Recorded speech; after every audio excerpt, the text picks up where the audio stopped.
Maman Nangaye, du nouveau à Kinshasa, place Yassur, des amoko na immeuble Emma, des arabes normes, standard, international, et Goyamba, Batunyoso, en famille, en couple, salon VIP.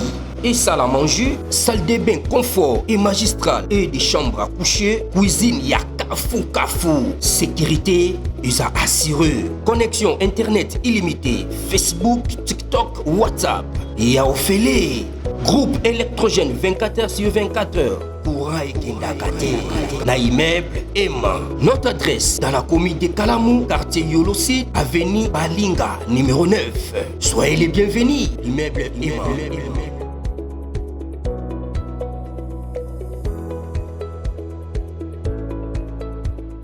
Bote bandeko balandi ya magazine d'actualité Christian chez vous bisikanoso bozuli baku ya kolanda biso mokolo ya lelo. Nous sommes aujourd'hui jeudi le 3 juillet 2025. Bienvenue à ce nouveau numéro. Le M23 pose 8 conditions pour négocier avec le gouvernement de Kinshasa. Donc 8 conditions. D'abord bien condition acte de bonne foi. Avant de négocier, pour qu'on fond, ils allaient na procédure. C'est-à-dire, pour eux, Félix Tshisekedi ne veut pas la paix. Et puis, ils ont partout. Les Rwandais sont pathétiques. Les Rwandais sont des sorciers. Et les Rwandais sont des vrais barbares. Les Rwandais disent quoi? Bon, avant de négocier, on va poser 10 conditions. Est-ce qu'aujourd'hui, ces 10 conditions, est-ce que c'est jamais on n'acceptera pas ça? Partagez massivement cette vidéo parce que là, dans les Congolais, nous sommes au courant, il y a des revendications, il y a M23, Nanga Kabila. Donc voici les 10 conditions posées par Kabila et le M23 pour mettre fin à la guerre. Balobi que Kinshasa mette fin à la loi votée au Parlement. Que Kinshasa mette fin à la loi votée au Parlement interdisant les pourparlers avec le M23. C'est là pour éviter que l'accord qui sera signé à Doha puisse être frappé d'illégalité par le Parlement. Balobi, loi Mbosso. On ne peut pas intégrer des groupes armés au sein FARDC.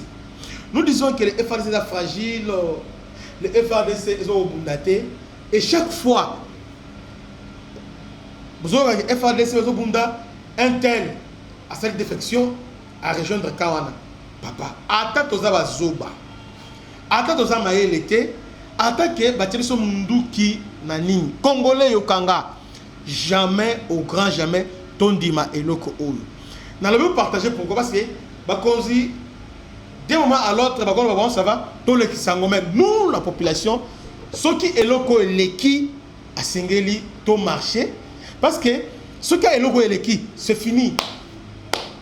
Donc planter des corps, il y a conflit futur. Jamais. FARDC et outils, cause à la pensa, restructuré. Ton lingité va traiter au sein de FARDC. Ces gens-là ne sont pas loyaux envers la République. Loyauté des athées, critère sine qua non dans l'armée, c'est la loyauté envers la République.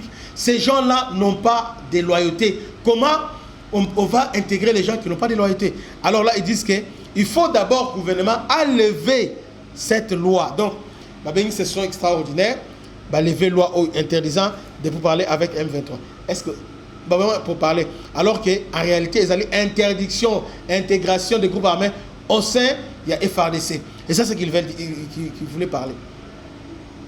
Même avec l'accord avec les Américains, on a dit intégration conditionnelle. Donc, individuellement, cas par cas, les gens qui ont commis, jamais.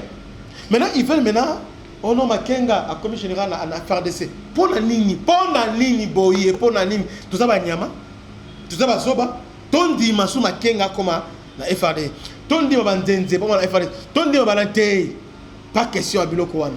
Cette fois-ci, ils ont pris les armes, aller là-bas, désarmer Bino, réintégrer Bino dans la société Alors, ça soit aux zones en Rwanda, mais l'armée, pas question de vous servir sous le drapeau que vous avez démontré vos limites.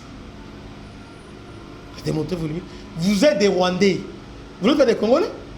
Oui, mais ce qui se passe dans le niveau sous-région, tout ça est à Museveni.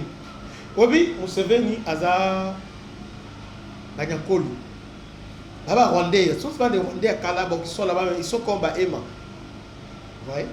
Maintenant, Museveni a accepté que les Rwandais, aujourd'hui, ils sont devenus des Ougandais.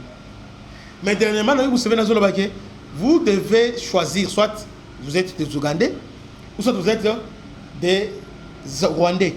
On ne peut pas choisir tous les deux à la fois. Museveni a compris que les Rwandais jouent à ces jeux-là. Quand ils sont au Rwanda, ils sont des Rwandais. Quand ils sont en Ouganda, ils sont des Ougandais. Quand ils sont au Congo, ils sont des Congo. Et ils sont des Rwandais. Ça, c'est Bajeni Nywana. Ça, c'est ça. Maintenant, Museveni a remonté les mélanges. Maintenant, à ce passoire, ils ont une zamba, jamais. Là, ils ont une première condition à Bango. On va avoir une mesure de confiance. Deuxième, que Kinshasa mette fin à tous les mandats d'arrêt qui pèsent sur tous les cadres de l'AFC et l'annulation des poursuites en cours. Donc, Kinshasa a levé tous les mandats d'arrêt contre Nanga, contre Mamba, contre Kabila, peut annuler les poursuites. Alors, maintenant, Kinshasa, maintenant, tout ce qu'on a fait, ces gens-là, bah fait nous sur basali alors maintenant il connaît ma ou amnistie bah on s'est mis ça va monter bah on s'est limité donc on peut son prime prime de donc moto ya kia bondi abomi a massacrer et finalement bah intégrer au sein ya bah FRDC. Comment expliquer ça? Ça on n'acceptera jamais cette situation. Congolais tozala maele. Cette situation ne sera jamais acceptée.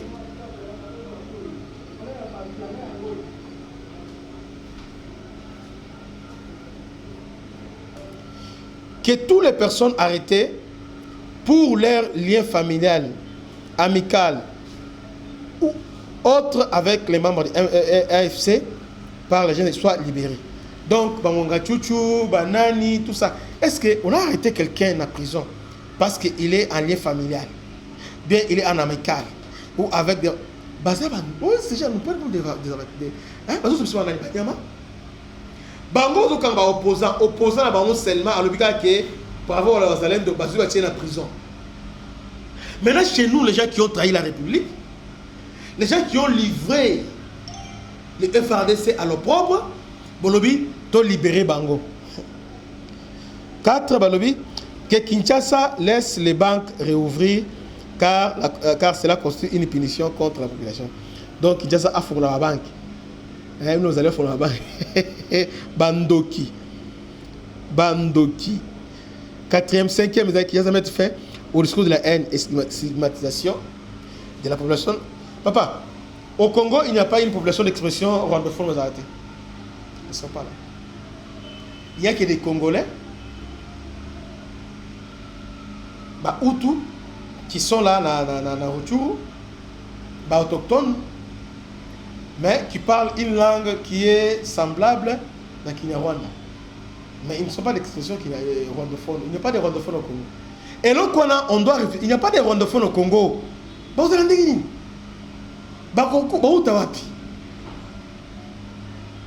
Il y a des Tchokwe qui sont en Angola, Tchokwe au Congo. Mais il n'y a pas dans la frontière, non, il y a les angolophones. Ils ont raté. Congo, Brazzaville, Banyanga, Naluozi, Baza, Kuna, Baza, Kotoy. Il n'y a pas de Brazzaville, il n'y a pas de congolophones. Il n'y en a pas. Mais pourquoi on a accepté cette histoire-là? Eh bien, cette thèse-là, ou bien cette vocable-là, il y a une base d'infiltration. À aucun moment, on dit, mais il y a des Congolais rwandophones, Baza l'a raté. Il n'y a pas de Congolais rwandophones, non. Non, ça n'existe pas. Soit vous êtes Rwandais, vous êtes Congolais. Il n'y a pas de Congolais rwandophones. Bazaté. Bon, ça rwandophone par rapport à lui. Notre culture, c'est les Rwandais. Ah. Bon, les Nandais. Les Nandais sont en Ouganda. Ils sont aussi au Congo. Et chef coutumier Oyo Yabanande, Mwami Yabanande, c'est en Ouganda. C'est en Ouganda. Ah, dites-moi maintenant, les Ougandais les Nandais sont des Ougandophones. Hein? On dit que les Ougandais, les Congolais d'expression ougandophones, bazala. Et puis dans même la présidence, narratif, on peut dire que non, les Congolais d'expression ougandophones. Nous sommes, il n'y a que des Congolais. Il n'y a pas de Congolais d'expression bazalagate. Oh, d'expression, des Congolais d'expression kinandé, qui ougandophones. Ils apportent aux Congolais. Comment une personne, parent rwandais, aille comme réfugié, comme Congolais d'expression rwandophone. Et puis on a discours de la haine. Papa Nangaï. Papa. Comment on peut mettre fin au discours de la haine?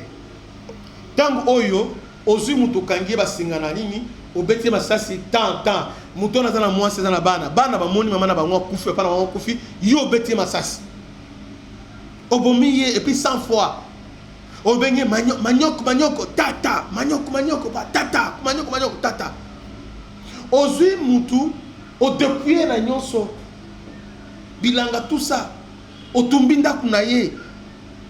Mutona kebela malili na zamba tout ça les loza et l'autre côté azali na mbongo belé bo pied nyonso. Et après vous dites que non bon tout ce discours haine des sociétés là ba mille na bilonde ngi bandelo ko ba bansombo. Vous dites que bato bongo oui obi bo limbi sanga tano ba boya soki yo muto comme dans la kanga au métier na place bande wa kiv les na minute ko mbula zo beta bazana zamba ba bengani bango na bandako. Il y a des Congolais qui sont dans là qui il y a idiot. Bakangami les Congolais, les pays bakangami, les Rwandais sont la loi kuna bakangi bango. Ces gens-là vont se sentir ndengeni. Des Congolais ni rangongo. Bazo bomando, aux ambali faut bakanga so bo kinarabe abo miyo. Alors, dites-moi un peu ça. Batouana skoyo, ces gens-là, tous ces gens-là dans la histoire na bango. Ils allaient commune Ezanini, ils sont persécutés par les Rwandais. Alors dites-moi maintenant, bon, ça sont gentils avec les Rwandais.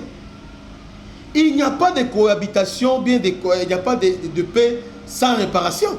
Commencez d'abord au minimum de demander pardon. Commencez aussi à réparer. Mais vous ne réparez pas, vous ne me donnez pas pardon, vous dites que non, discours de la haine. Il y a des gens qui se retrouvent en Europe, qui sont en Afrique du Sud, qui m'ont parce que atrocité par Rwandais.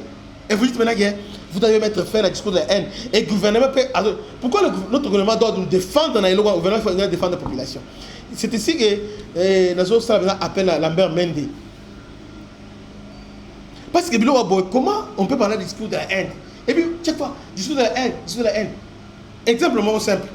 Moïse Narogabo Azaawa, député dans l'Assemblée nationale. Député dans l'Assemblée nationale. Moïse Narogabo. Bado voter loi si Moïse Narogabo défendre Awa député. Mais mandat si Moïse Narogabo abimité, Yewana na Goma azomonte gouvernement. Moïse Narogabo asimi Minduki Yewana na Goma. Et il va montrer ces dents-là. Hein? Il va démontrer ça pour dire que non, le Congo, vous ne voulez pas la paix. La paix quoi? Donc, aux Alaki Awa. Si on vend A, guerre, ils ont député A. Mais on s'est retrouvé sur la Goma. Chaque année, chaque jour, quand il y a la Goma, AFDEL, il y a Rogabo. RCD, il y a Rogabo. CNDP, il y a Rogabo. RCD, il y a Rogabo. M23, il y a Rogabo. Dites-nous, comment on s'est aboli dans Nini? Mais là, si on se regarde avec un bon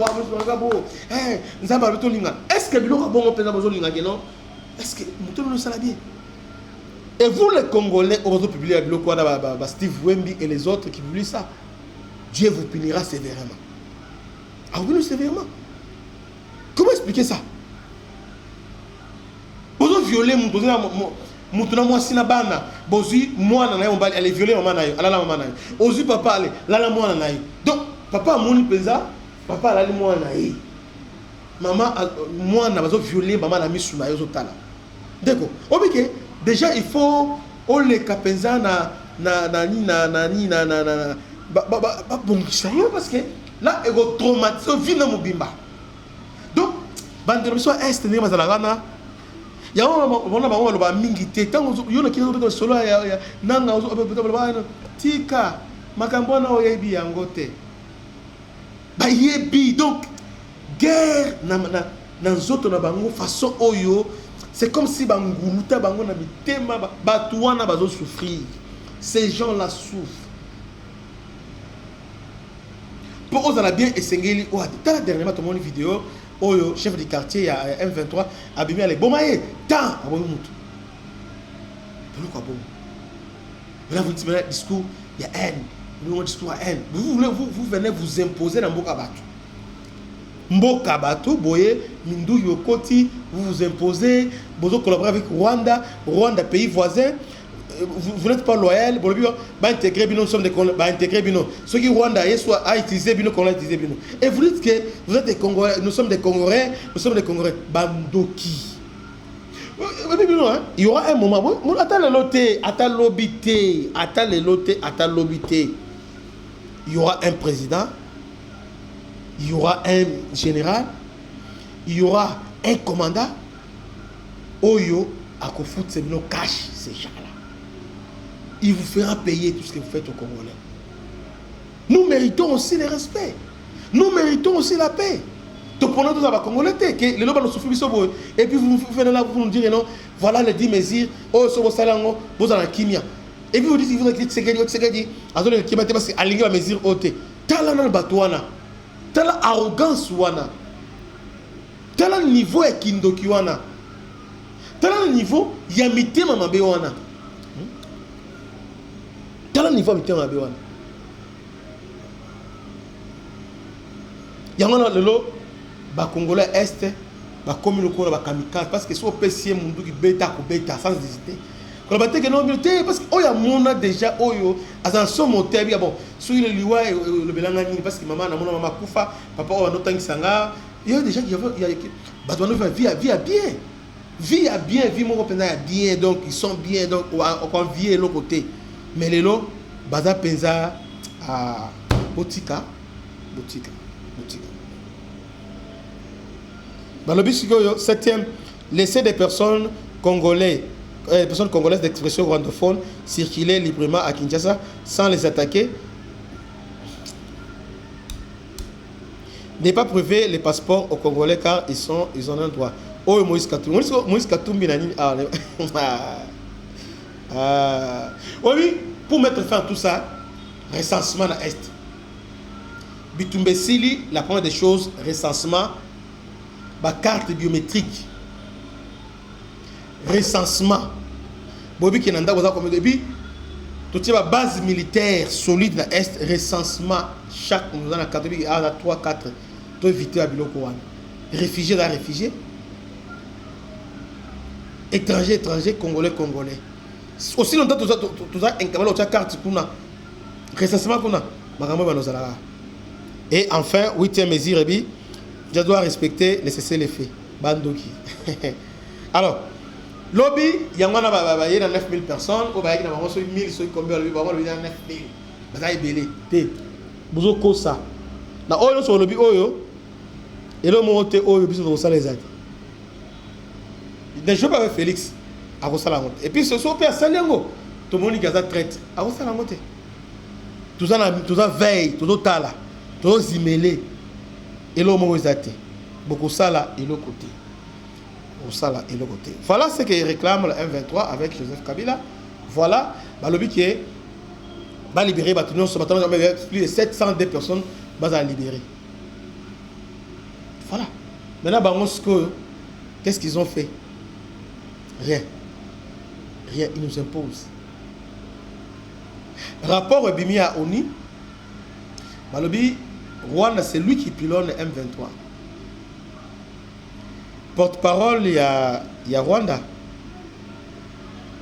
Porte-parole du gouvernement rwandais. Alors, vous savez, dans la réalité, il y a un porte-parole du gouvernement rwandais. Alors, mais Talaskoyo, c'est lui qui s'est dit congolais ou à naître, c'est lui qui a rétuté Steve Wemby. Yolande Makolo Oyo. Makolo Rotambola Oyo à Yolande. Alors, à propos du dernier rapport du groupe d'experts de l'ONU, les rapports confirment le soutien de l'État de la RDC à la milice génocidaire de FDLR, l'indépendance de l'armée congolaise à l'égard de FDLR comme force de combat de première ligne. Mais, voilà ce qu'on va dire. Donc, ce rapport est bien. Le rapport est bien. Vous pouvez ajouter. Mais, le reste, ils ont le quota. La seule façon de libérer, c'est de frapper directement les Rwandais. Il y a un botika aventure na bino otobitonga tonga ni botika aventure wana. Boso na minduki. Les jours où tu beta Rwanda, tu beta to plier. Ndenge Iran to beta Israël. Joana amnos aussi. Parce que biloko yo c'est humiliant. C'est humiliation. C'est la humiliation.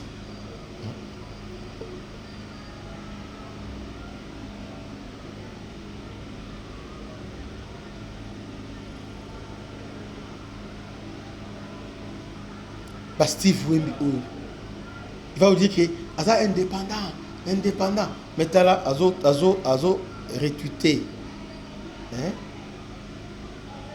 Et l'autre, comprenez ça. Que Dieu vous bénisse. C'était votre humble serviteur, le bishop Christian. Partagez massivement cette vidéo. Que Dieu vous bénisse. À la prochaine. Ciao.